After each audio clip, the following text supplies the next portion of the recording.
A man's mind is a battlefield of its own, a war with oneself, a constant struggle that never ends. The wrestling of emotions filled with pain. A man's mind is a haunted place where the restless finds no grace. It looks for peace in a land where there is none, searching for a savior in a world where heroes are hunted and the villains exalted. A man's heart floats in love's exile, only accepted in the sacrifice of its own. Love's terms are cruel to a man's heart. It's only loved when it can provide, accepted if it brings riches and wealth, hailed only under a crown, loved under certain conditions. No man is ever truly loved. Love for a man is borrowed under the reign of its might. Once it loses strength, it is exiled once more to the prison of isolation, forever dwelling in its own forsakenness, a kingdom of loneliness with misery as its sole heir. Fighters fight. A man's only path to peace is to fight for his freedom, to fight for happiness, to fight for respect, to fight for the right to be seen. But every man fights for one thing, and that is to be loved, because love is the greatest fight of all. Love is the final resting place of all men. Hello everyone. This episode of TAZ Talks is to bring awareness to the ever-growing crisis of young men and men out there worldwide that are struggling and suffering from mental health. This is for the Men's Mental Health Awareness Month of November, and here I will be featuring a professional boxer, Zac Vassell, and his struggles with depression and how he overcame them through boxing.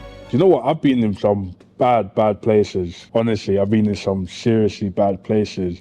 And a lot of people start to call me cold-hearted nowadays, yeah, because I don't let kind of things fuss me, or I'll just be like, let things go and all that kind of stuff. I'll be like, I don't really care, blah, blah. But you know what? Sometimes, yeah, it's how I've grown up to deal with it, you know. I've been in that situation where, like, way they say it's depression, all that kind of stuff. Been there, done that. Not saying done it as it's a thing where you just go and do, but I've been there. But you know what? I feel like you just have to know yourself, find yourself, and then push past it, because everything you can push past, you know. So, and I think boxing kind of helped me with that. Helped me push past through having depression, all that kind of stuff. Just going in and being able to let go in the gym helps another person. I probably think the reason why I'm just not as angry as I used to be. Like, I used to snap at everything. So going in the gym, boxing, anytime you want to snap at something, you can hit a bag. It's all right. So I really think boxing helped me mentally.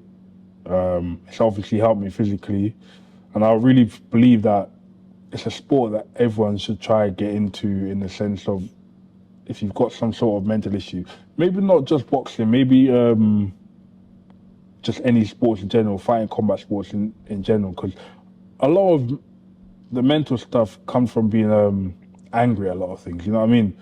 So if you can get that anger out somewhere, you'll be a lot better. So I think with me and having boxing, it's helped me. And obviously I think if I was to ever stop boxing anytime soon, yeah, it'll be a downfall. That's why I always try to make sure I keep up the boxing.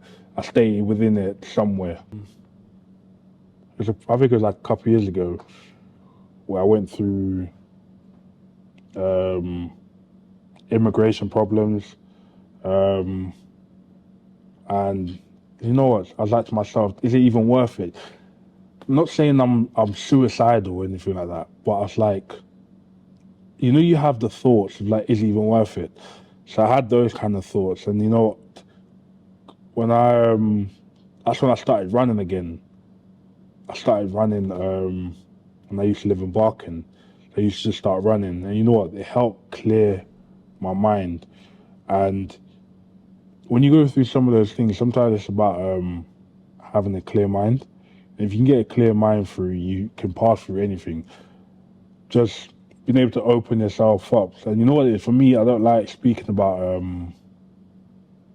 these kind of stuff, but sometimes it needs to be heard. And I'm more than happy to speak to people about it. And I think what it is as well, you need to be cold-hearted in this world. Like no one supports you more than you're going to support yourself. So if you can't support yourself, then boy, where do we go from there? So you need to be able to support yourself before you can ask for support from someone else. Well, I felt the worst, when maybe, I can't remember if it was 2018 or 2019. I was literally sitting on the floor in my room. So it's basically contemplating life. This is when I had the immigration problem. Must have been 2019. But it's when I had the immigration problem. I was thinking to myself, lived here most of my life, but I can't go back to Jamaica because I don't know Jamaica the way some people know Jamaica. I know Jamaica, I'm Jamaican, all that kind of stuff. I know a lot about it, but it's not. I've lived here most of my life. So that was probably my hardest time. And I was like saying, you went through the stage of like, is it even worth it going back to Jamaica or being here in this present moment? But, and again, like I said, that's when I started running. That's probably my darkest time. And I wouldn't wish, like I said, I wouldn't wish any of these dark times on people. And I've seen people go through dark times, and I've seen people not go through dark times. And people who believe they've gone through dark times. You need to support yourself. It's great going to therapy and all that kind of stuff, but until you can believe it, none of it works. You have to be able to believe that you can pass depression, mental illness, before any of these therapies or treatments are going to work. If you can't get past that yet, then you taking pills and go through therapy ain't going to help you because you don't believe it's going to help you yet. I love my mum, yeah. My mum's had it hard. She's working job after job after job. I've had to grow up like mad early. So that kind of put pressure on me as well. Imagine being the man of your house at like 10, 12, 13, 14, 15, 16, 17, 18, all the way up. Looking after your family. You don't even have a job like that yet. So I didn't feel like I could go to my mum and get through it. And I didn't really get down until that time.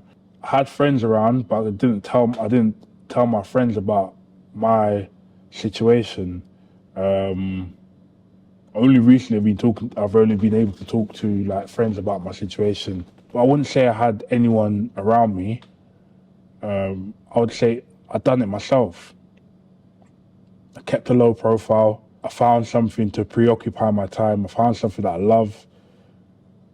And it's what helped me get through it. Yeah, I could say my coaches was through it, but like I said, I had to do most of the work myself. As much as I'm going to the gym, I have to force myself to go to the gym and all that kind of stuff. Yes, my coach is there doing all the work, getting me through it, but I had to take the first step, you get what I mean? So I wouldn't say there was so much people helping me. I would say I pushed past it myself to get to where I am. And this is why I don't let a lot of things stress me anymore, because I know for myself, if I have to go back down that same road again, it's just going to be another spiral, and I know where I've been.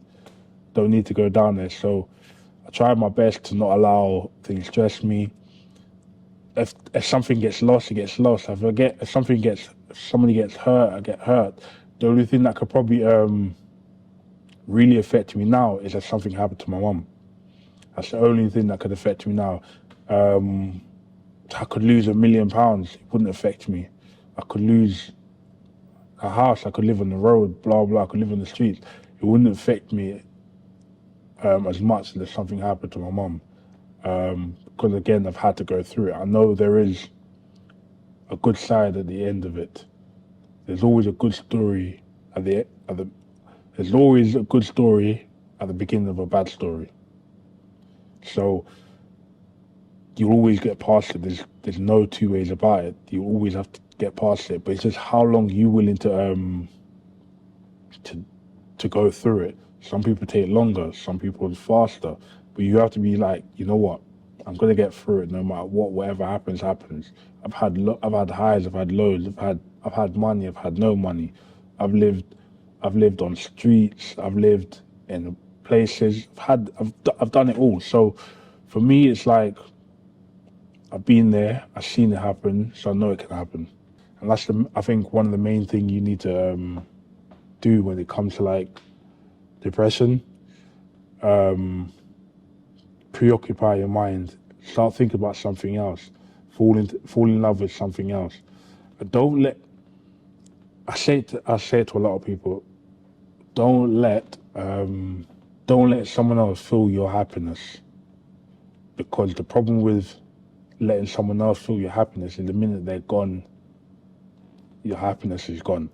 So don't think, oh, I need to get into a relationship or all that kind of stuff for you to feel good or for you to get through a mental barrier. Don't do it, because the minute they leave, God forbid they leave, where do you go from then? You just spiral back into it, because they were your rock at the time. So there's no point in trying to find happiness in someone else. You need to find happiness in yourself, so that if God forbid someone was to leave you, you're still happy because it's within.